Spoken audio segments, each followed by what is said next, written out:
أعوذ بالله من الشيطان الرجيم. السلام عليكم. بسم الله الرحمن الرحيم. رب اشرح لي صدري ويسر لي أمري واحلل عقدة من لساني يفقهوا قولي. الحمد لله رب العالمين. I continue in lesson number 6 of our grammar lessons, right? Okay. Inshallah, today we are looking at Mubtada wa Khabar. Mubtada wa Khabar. If you can remember the last time we studied,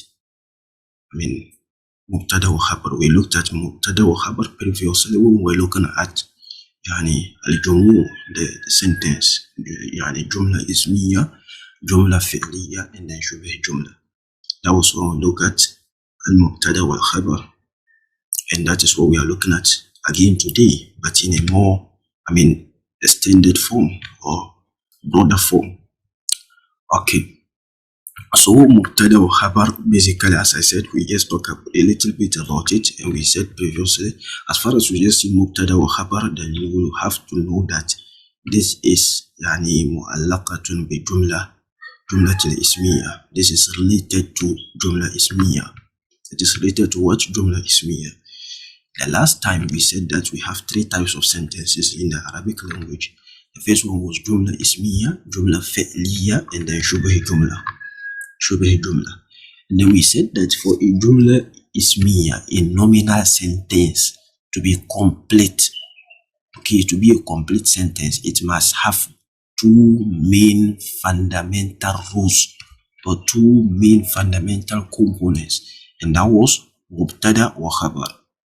Mubtada wa Khabar for a nominal sentence, and that is the Mubtada is what? So let's, as you can see here, jumla ismiya, jumlatul ismiya, a nominal sentence needs 2 main parts to be complete.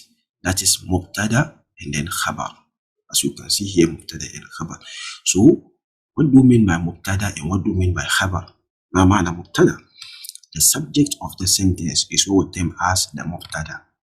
The subject of a sentence is what we call as the Mubtada.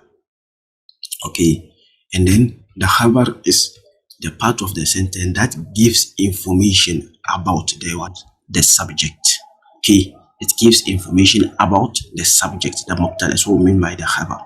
So in English we call it the predicate, right? The predicate.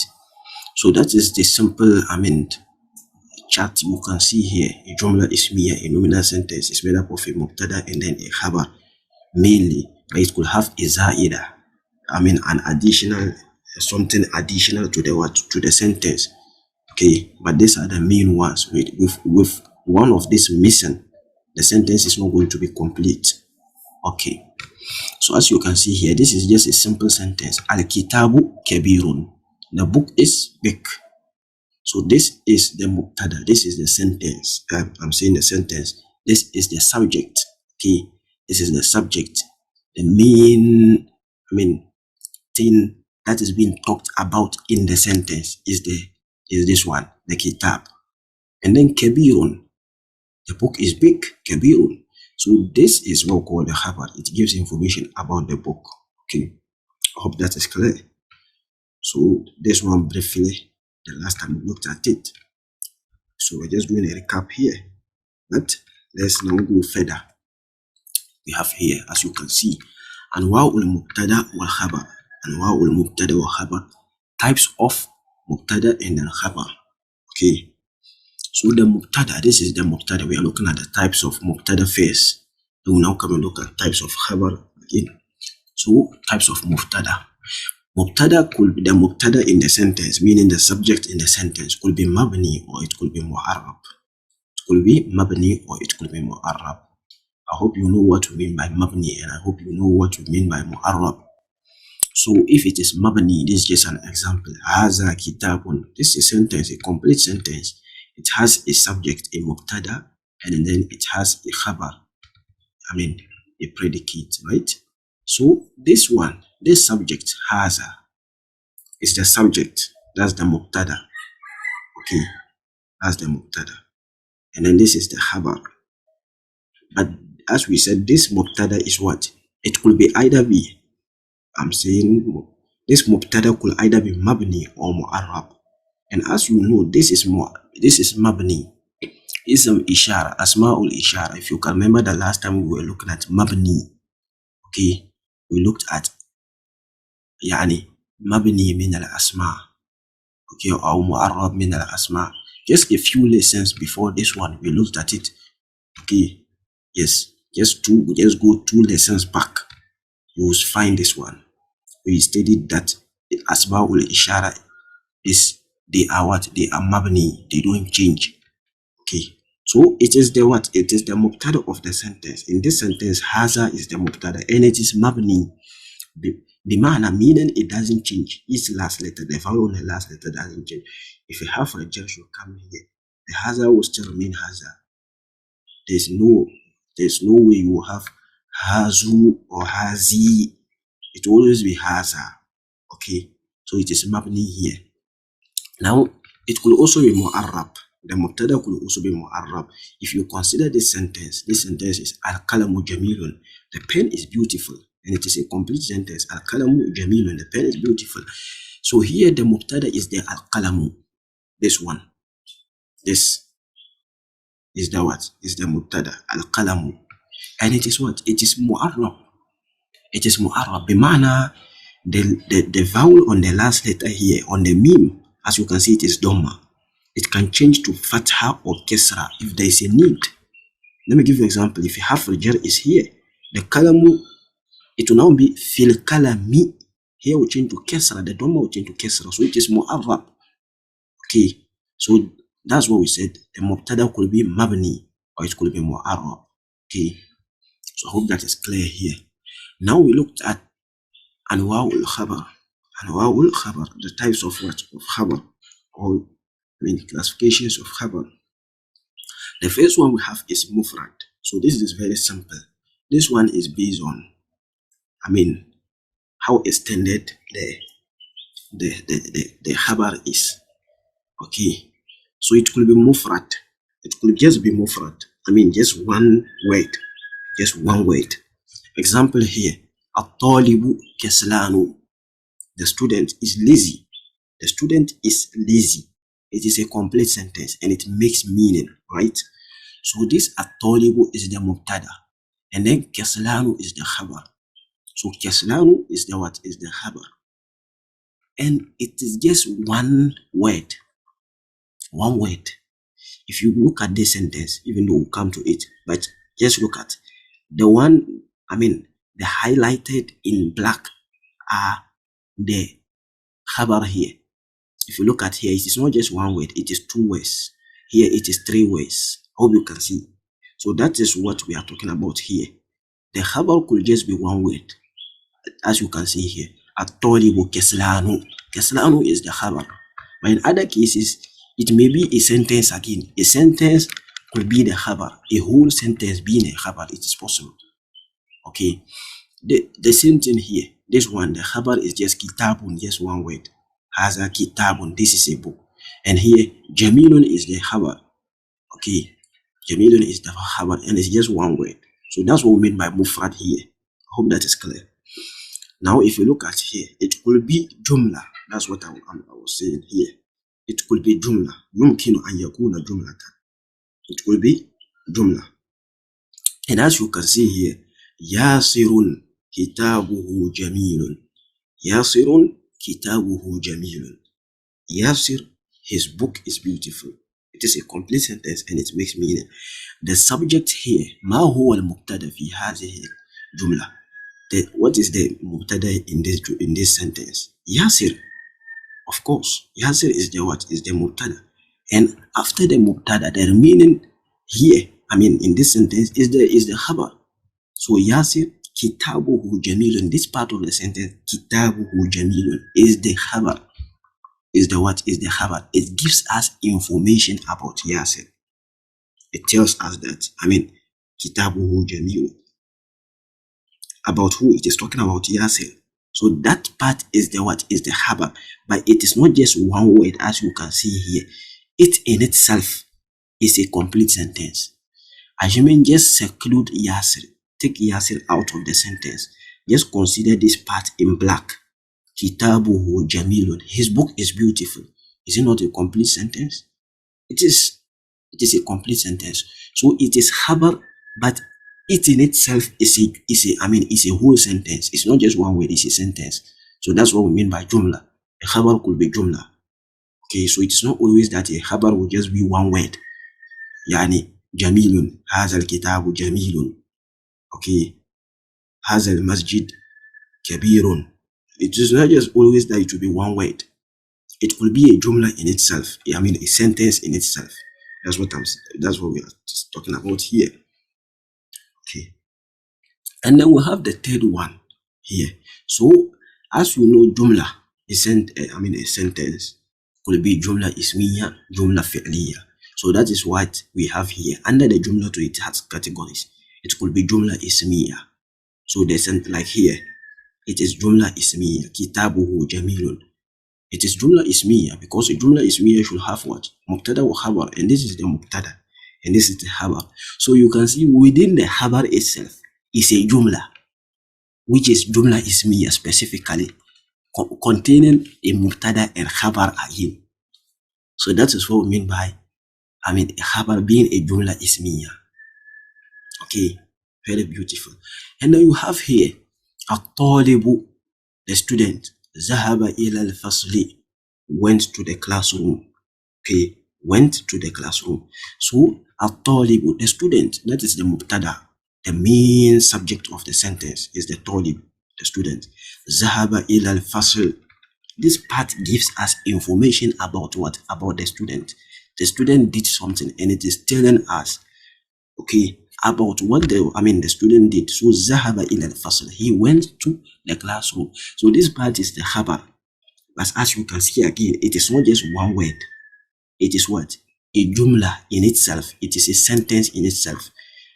Yes, seclude the part in black. This part. Zahaba ila al-fasl. It's a complete sentence. If you should write this on a paper and you see it, it makes sense. Zahaba ila al-fasl. He went to the classroom. It's a complete sentence. He went to the classroom. And it makes me that someone went to the classroom. Okay. So in itself is a what? Is a jumla, and that is what? Jumla fi'liya.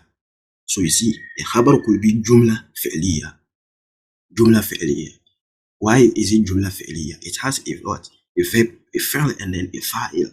The jumla fi'liya, we said the two main rukun, the two main pillars are fi'l and then fa'il. They do the verb and then the doer. Fi'l and then fa'il. So it has a fi'l here. Zahaba ila al-fasli. And the fa'il is hidden. Is hidden. Okay. We call it mustatir. It is hidden. This is because, as I told you, when we say zahaba in Arabic, you know, initially the verbs, the verbs in the past tense form is in the third person form. Has the third person pronoun he. But we don't just say who, we don't attach it. Like in English, you said he went. In Arabic, if you just write zahaba, it includes the he. Okay, it includes the he. So it is hidden, even though we don't write it, but the he is in it. So here there is a file. The doer is there, just that it's not written. And that is he. So the doer is he, and the verb is zahaba. Hope that is clear. So this is a jumla fi'liya inside the khabar. Okay, this is the khabar, and it is a jumla fi'liya. So let me repeat. A khabar could be mufrad, just one word, or it could be a jumla, a sentence. And within the sentence, it could either be a jumla ismiya or a jumla fi'liya. I hope that is clear. Or it could be a shubeh jumla. A shubeh jumla. The last time we looked at the three types of sentence, so this shouldn't be something strange. Okay. So, so we have here shubeh jumla. Shubeh jumla, right? You can remember when we talk about shubeh jumla, we said it is the incomplete sentence. It is what? The incomplete sentence. It is a sentence that depends on something to be complete. It in itself, it doesn't make a complete meaning unless there is, it has to depend on something. So, and we said it is made up of jar wa majrur or zarf. So let's just look at example here so that it will be clear. Here, al-kitabu al-maktabi. The book is on the table. The main subject here is what? Al-kitabu, right? The main subject here is al-kitabu. Al-maktabi is on the table. So this part, al-maktabi, is the khabar. It gives us information about the book. Okay, so that part is the khabar. But if you look at it, it is what? It is a shubh jumla. It is a jumla, it is a sentence, but it is shubh jumla. If it is not just one word, then it is going to be a sentence, of course. And it is going to either be jumla ismiya, jumla fi'liya, or shubh jumla. So that is what the khabar will always be. One word, a jumla ismiya, a jumla fi'liya, or a shubh jumla. Okay. So this is not a jumla ismiya, neither it is a jumla fi'liya, and it is not just one word, mufrad. So it is what? It is shubh jumla. So shubh jumla, as we said before, it mostly begin with, it has a jar and then jar wa majrur. Yes, a jar, half of jar, and then majrur having kesra. Okay, as you can see here. So that is the what? That is the khabar. That is the khabar there. And then it is jar wa majrur. Jar wa majrur. Okay. So I hope that is clear here. I hope that is clear here. Okay. So let's look at here. But let me clarify something here. As we said here, okay, let me come here and then say it. So if you look at here, jumla ismiya need two main parts to be complete. We said it is the mubtada and then the khabar. It is the mubtada and then the khabar. Most of the time, as we have seen, almost all the examples we have came across, I don't know whether you have observed something. The mubtada, the subject, mostly come first. We always have at-talibu zahaba ila al-fasl, al-kitabu al-maktabi. Okay, all this, al-kitabu jamilun. Most of the time, the mubtada comes first. In all the examples we have seen here, you can see here, haza, this is the mubtada. It is coming first, coming before the khabar. Here, it is the subject again coming before all the examples we have seen. You can see the mubtada. The subject is coming first. So that is what happens. Most of the time, not all the time, but most of the time, the subject comes first. Then followed by the khabar. Followed by the khabar. I hope that is clear. But we have a rare case, an exception. That is what we are looking at here. We call it al-khabarul muqaddam. Khabarul muqaddam. The preceded khabar. Okay. So what do you mean by khabarul muqaddam? A predicate, meaning the part of the sentence that gives us the information. The predicate that comes before the subject in a nominal sentence. I hope that is clear. So as I said, in a nominal sentence, most of the time, not all the time, but most of the time, the mubtada comes first, followed by the khabar. But in some cases, you see the khabar coming first. You see the khabar coming first. And that khabar is what we call khabarul muqaddam. Khabarul muqaddam. So this is an example here. This is an example. Lil mudarrisi al-kitabu. Lil mudarrisi al-kitabu. Bima'na al-kitabu lil mudarris. I hope that is clear. Al-kitabu lil mudarris.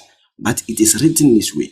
So lil mudarrisi, to the teacher or belonging to the teacher. Al-kitabu is the book.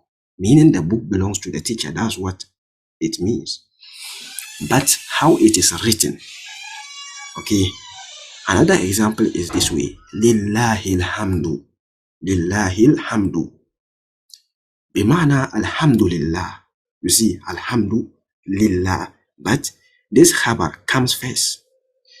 In the sentence, Alhamdu here, Alhamdu is the subject. Alhamdu, praise and gratitude. Lillahi belongs to Allah.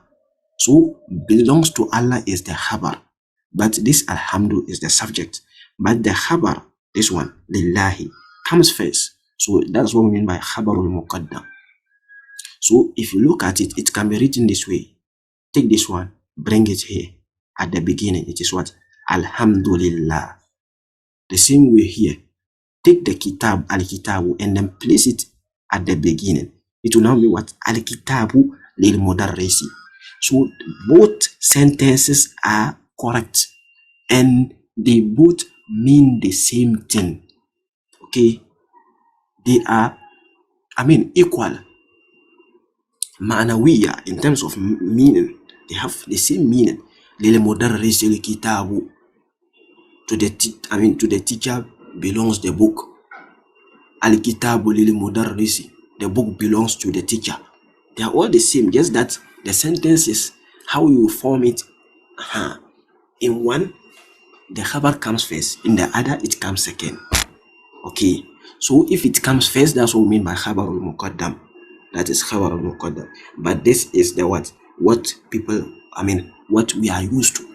Most of the time, the subject will come first. The subject will come first, followed by the what? The khabar, followed by the khabar. But in rare cases, it comes that way. So when it comes, it is called khabarul muqaddam, and it is also correct. So if someone write this, don't think that it is wrong, thinking that the mubtada should always come first. It most of the time comes first, but not all the time. Okay, so that is what we mean by al-khabarul muqaddam. Alhamdulillah, this is supposed to be a short lesson, so we have to pause here and then we'll continue in the next lesson, inshallah. So we'll just end here and then we'll continue in the next lesson. We'll be looking at the lesson number 7, right? Inshallah. وجزاكم الله خيرا في حياتكم وبارك الله لي ولكم في قرآن الحكيم ونفعني وإياكم بآياتي والذكر الحكيم. السلام عليكم ورحمة الله وبركاته.